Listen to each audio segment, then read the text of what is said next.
University of Alabama campus at Tuscaloosa is under a tight security guard of state police as Governor George Wallace appeals for calm and prepares to confront a deputy U.S. attorney. The federal officers are armed with a proclamation from President Kennedy urging the governor to end his efforts to prevent 2 Negro students from registering at the university. The governor is adamant. He made a campaign promise to stand in the doorway himself to prevent the integration of the last all-white state university. After the federal officers leave, there's a lull of several hours while President Kennedy federalizes the Alabama National Guard and they move to the campus.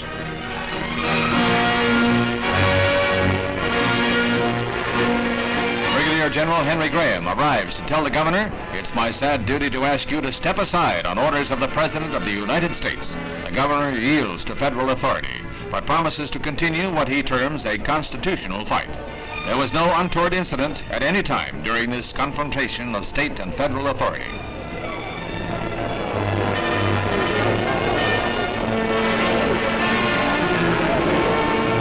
Five minutes after the governor leaves, James Hood is the first of his race to become a University of Alabama student. He is followed into the registrar's office by Vivian Malone. Both the students are 20 years old and will take summer courses. From the White House that evening, President Kennedy makes an appeal to the nation. He says that the U.S. is facing a moral crisis and that it is the duty of all to uphold the law. Fires of frustration and discord are burning in every city, north and south. Where legal remedies are not at hand, redress is sought in the streets, in demonstrations, parades, and protests, which create tensions and threaten violence and threaten lives. We face, therefore, a moral crisis as a country and a people. We have a right to expect that the Negro community will be responsible, will uphold the law, but they have a right to expect that the law will be fair, that the Constitution will be colorblind, as Justice Harlan said at the turn of the century. This is what we're talking about, and this is a matter which concerns this country and what it stands for. And in meeting it, I ask the support of all of our citizens. Thank you very much.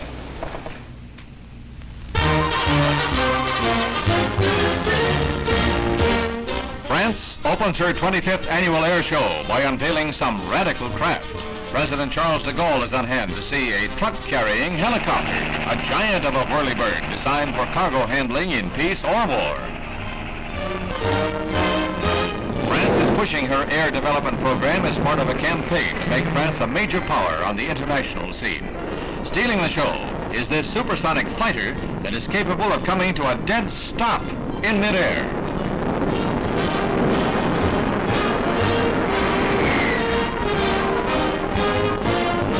GAULLE sees wonders on every hand. There's a demonstration of the U.S. rocket-borne infantryman, like something out of the pages of science fiction. A self-propelled soldier can leap 60 feet in the air and travel over obstructions at 80 miles an hour. The possibilities of this device are unlimited, but we'll just look. You know, look before you leap.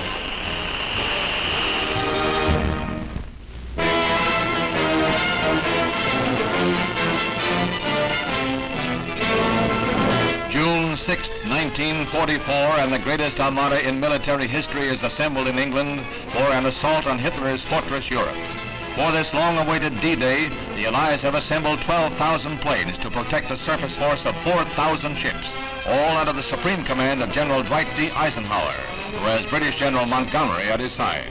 The Allied forces have nearly 3 million troops trained for the assault, and British and U.S. planes bomb the French coast around the clock, dropping 9,000 tons of explosives during the few hours before the landings.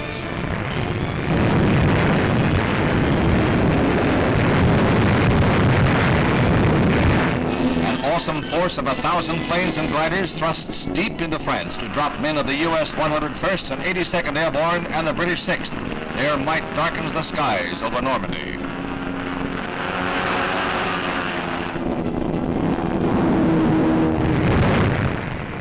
Have complete control of the air and cover the surface forces as Allied troops pile into landing craft to hit the coast from Cherbourg to Le Havre.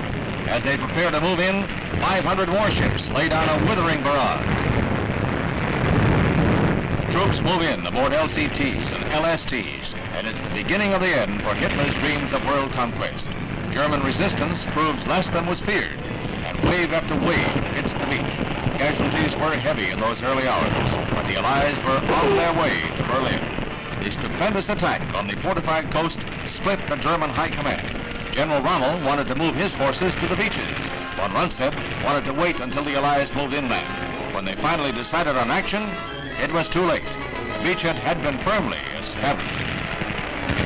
Less than a year later, General Eisenhower had Germany's unconditional surrender. D-Day will stand in history as one of the greatest military feats of all time. The determination of free men to triumph over tyranny rose to new heights on the beaches of Normandy.